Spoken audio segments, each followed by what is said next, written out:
Hello बच्चों, अब हम आगे की कहानी पढ़ेंगे। जैसा कि हमने बताया कि इस पार्ट में कढ़ाई का वर्णन है, तो आप देख सकते हैं कि यहाँ पे देखो ये सुई है, ये धागा दिया है, सुई धागा जिससे कढ़ाई की जाती है।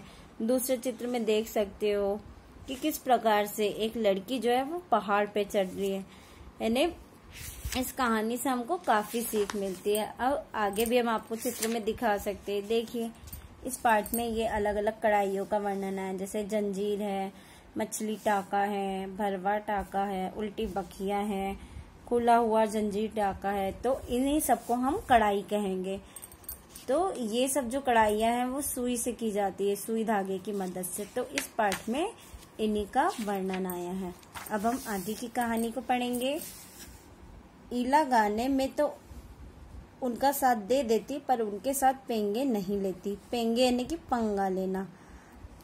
रस्सी पकड़ने को हाथ बढ़ाती, मगर हाथ तो उठते ही नहीं थे। वह चुपचाप एक किनारे बैठ जाती। जैसा कि हमने पहले ही बताया कि वो हाथों से अपंग थी, यानी वो किसी भी कार्य को हाथ से करने में सक्षम नहीं थी। इसलिए वो खेलती भी थी, लेकिन ज्यादा नहीं खेलती थी। मन ही मन सोचती, मैं भी ऐसा कुछ क्यों नहीं कर पाती हूँ। बच्चे भी चाहते हैं कि ईला किसी न किसी तरह से उनके साथ खेल सके। कभी कभार वह पकड़म पकड़ाई और विष अमृत के खेल में शामिल हो जाती। वह कभी कभी बच्चों के साथ खेलती थी। पकड़म पकड़ाई यानी जिसे हम आउट कहते हैं। उसमें क्या करते हैं, दौड़ते हैं ना, और उसमें 4-5 बच्चे खेलते हैं, एक पकड़ता है और बाकी सब दौड़ते हैं। विष अमृत ये सब खेलों के नाम है कि वो लोग खेला करते थे। साथियों के साथ जमकर दौड़ती, मगर जब धप्पा करने की बारी आती तो फिर निराश हो जाती। धप्पा मारना यानी एक प्रकार से हाथ से या हाथ के पंजे से जोर से मारना या ढकेलना। हाथ ही नहीं उठेंगे तो धप्पा कैसे देगी। अब हमने आपको पहले ही बताया कि वो उसके हाथ जो थे वो कार्य नहीं कर पाते थे, इसलिए वो थोड़ा इस तरीके के खेलों से दूर रहती थी। वह बहुत कोशिश करती, पर उसके हाथों ने जैसे उसका साथ न देने की ठान रखी हो। ईला ने अपने हाथों की एक जिद को चुनौती माना। इस प्रकार से वो हमेशा कोशिश करती थी कि वो अपने हाथ से कुछ कार्य कर सके, बट दुर्भाग्यपूर्ण उसका जो हाथ था उसका साथ नहीं दे पाता था। अब हम आगे की कहानी पढ़ेंगे, आपको पढ़ते जाना है हमारे साथ। उसने वह सब अपने पैरों से करना सीखा जो हम हाथों से करते हैं। अब उसके हाथ तो कार्य नहीं कर पाते थे, बट उसे अपना कार्य तो करना ही होता था। तो उसने वो सारी चीजें पैरों से करना सीख लिया जो हम हाथों से करते हैं। दाल भात खाना, दूसरों के बाल बनाना, फर्श बुहारना, कपड़े धोना, तरकारी काटना, यहाँ तक कि तख्ती पर लिखना। अब ये देखिए बच्चों, कितने सारे काम है। खाना खाना, फिर बाल बनाना, पोछा लगाना, कपड़े धोना, सब्जियां काटना, और यहाँ तक कि तख्ती यानी कि स्लेट। आप सबको पता है कि स्लेट बच्चों, स्लेट होती है ना, जैसे वुडन फ्रेम की होती है, प्लास्टिक फ्रेम की होती है, जिसमें हम कलम या चौक की मदद से लिखते हैं, उसे तख्ती कहते हैं। उसने एक स्कूल में दाखिला ले लिया। दाखिला यानी एडमिशन होता है। दाखिला मिलने में भी उसे परेशानी हुई, क्योंकि आपको पता है बच्चों, ऐसे बच्चों को एडमिशन में भी थोड़ी मुश्किल होती है, तो बड़ी ही परेशानी हुई।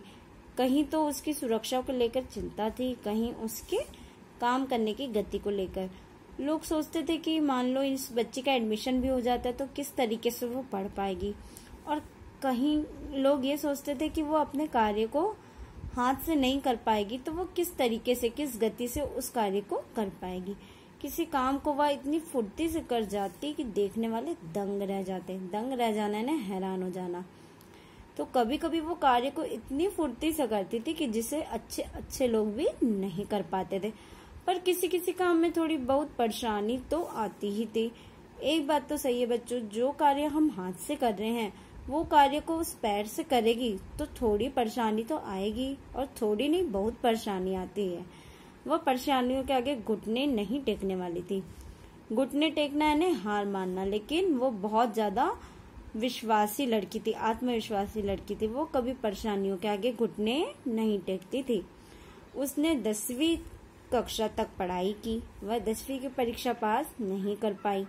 ईला को यह मालूम न था कि परीक्षा के लिए उसे अतिरिक्त समय मिल सकता है। उसने 10वीं तक पढ़ाई की, लेकिन उसे ये नहीं पता था कि उसे एक्स्ट्रा टाइम यानी अतिरिक्त समय मिल सकता है। इस वजह से वो 10वीं की परीक्षा को पास नहीं कर पाई। उसे ऐसे व्यक्ति की सुविधा भी मिल सकती थी जो परीक्षा में उसके लिए लिखने का काम कर सके। यह जानकारी ईला को समय रहते मिल जाती तो कितना अच्छा रहता। तो बच्चों, यहाँ पे हम देखेंगे कि ईला 10वीं तक पढ़ी थी, लेकिन उसे ये नहीं पता था कि जैसे जो बच्चे हैंडीकैप्ड रहते हैं तो ऐसा नियम है आजकल कि उसे सुविधा दी जाएगी, जैसे उसके बदले में कोई और उसके आंसर लिख सकता था उसके बताने पे, बट उसे इसका ज्ञान नहीं था। इस वजह से वो अपनी 10वीं की परीक्षा को भी पास नहीं कर पाई।